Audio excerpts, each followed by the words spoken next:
because some of our people cannot be able to differentiate a trade union with a SACCO or savings and cooperative societies that we have. Trade union is a pressure group, just like Sister Jacqueline has said, that employers' organization, trade union, and government through the Ministry of Labor. These are the cardinal engine, particularly the center of economic growth in any given country. And it does not require hoppers, it does not require people to hawk in. It has enormous industrial relations machinery established for all of us to follow. When I hear some people coming out with some suggestions that are irrelevant, unacceptable, and not in tune with the dance that is on the platform currently. For Excellency, we must always remember that Africa, Asia, and Latin America, we attained our independence through the struggle of the trade union movement, including this our country.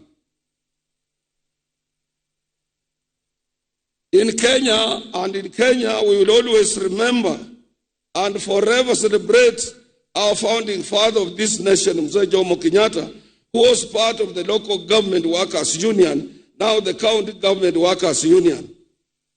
We must remember our several brothers from the Asian community.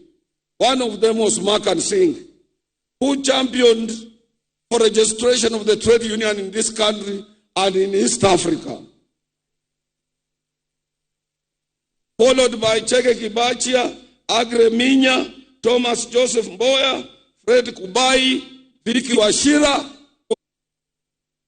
Vicky Wachira was very militant, a young man in Nairobi.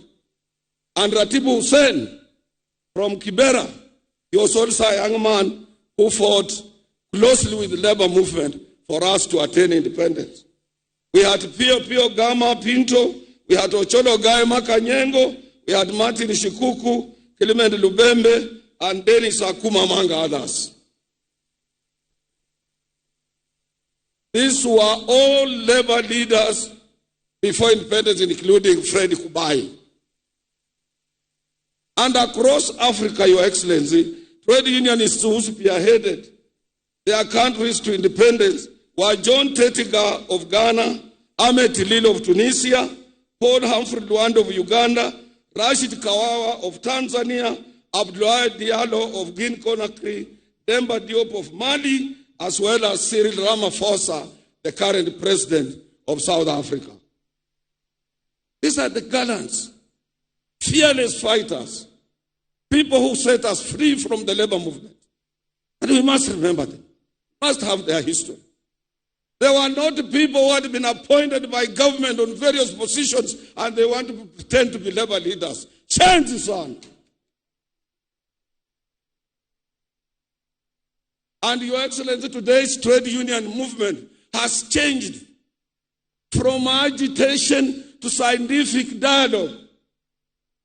That is why you don't hear us on newspapers. That is why you don't hear us fighting.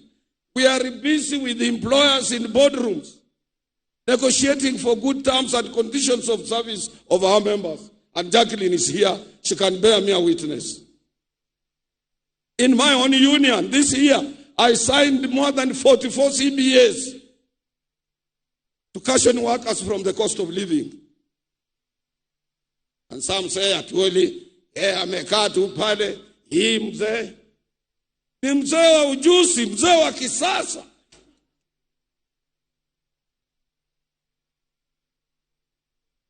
We have moved from issues of advocacy, agitation, and so on to impress upon dialogue between us and employers. And Your Excellency, nowadays, because of digital economy, e-commerce, or platform economy as it is known, we research through our COTU Education and Economic Research Department to any enterprise before we engage employer. Tunaangalia huyu ametengeneza pesa ngapi.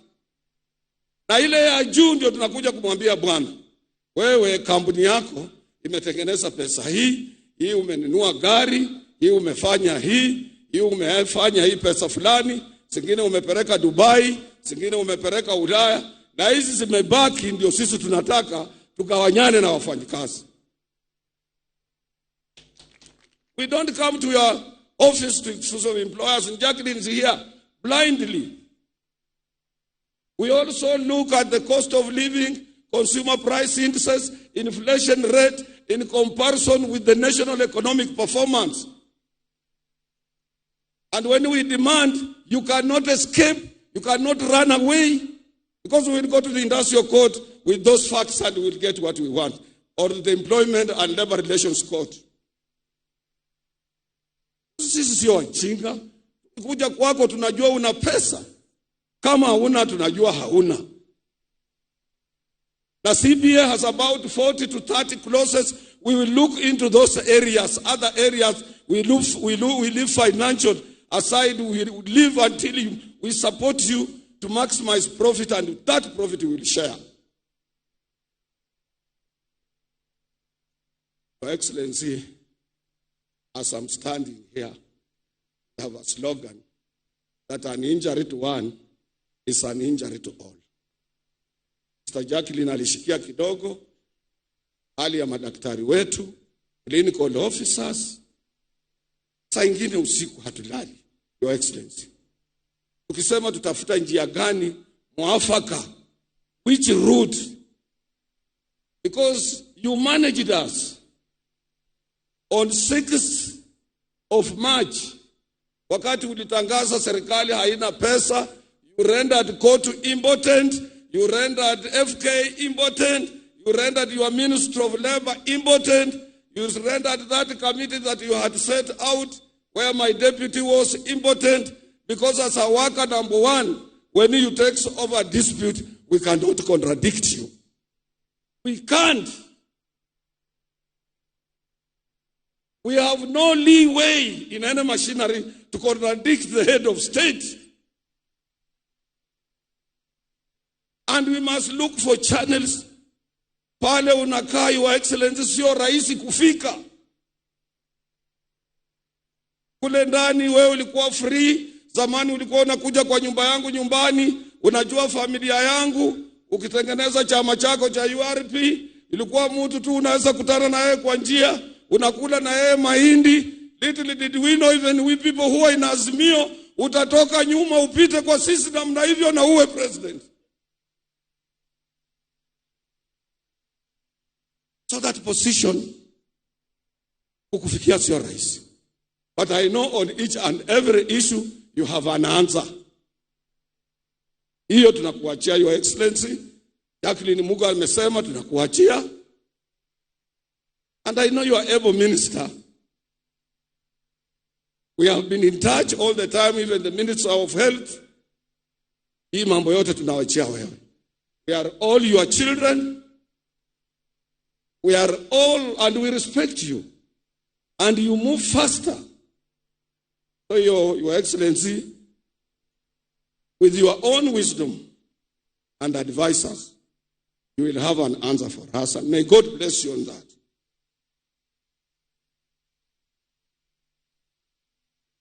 Hebu nimalize. Mungu anisaidie niwe mfupi sana kwa maneno. Your Excellency, I a little bit touched on digital e-commerce, as it is known now in the circle of International Labour Organization as platform economy. And also in other areas it is known as smart economy. For smart, we use smart gadgets, we use smart telephones, smart iPads, smart computers, smart televisions, and these are the things currently driving the economy. We want to thank you for the efforts you are making to make sure that you establish information technology centers in the whole of the Republic to make sure that our young men and women are versed with what is going to be there in future. That is where the world is going, where people will be able to earn from where they are living in.